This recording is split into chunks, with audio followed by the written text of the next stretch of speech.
আচ্ছা কামরুল, তুই এখনো বিয়ে করিস নাই কেন? আরে ভাই, চাকরি নাই, টাকা নাই, তারপর তুমি চাও আমি লাইফ পার্টনার খুঁজি?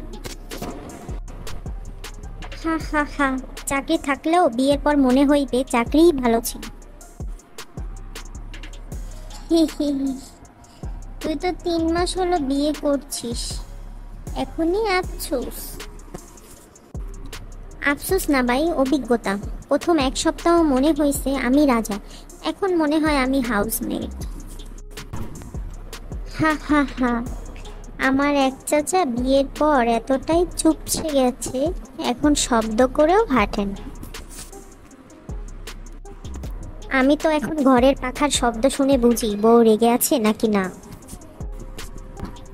আচ্ছা রুবেল, জীবনের আসল মানে কি? জীবন মানে হচ্ছে একটা লাইনেও দাঁড়াও না, সব লাইনে দাঁড়াইতে চাও। জীবন নিয়ে টেনশন করিস না ভাই। আরে না, একদম চা ঠান্ডা, চাকরি নাই, বিয়ে হয় নাই, তবুও আমি খুশি।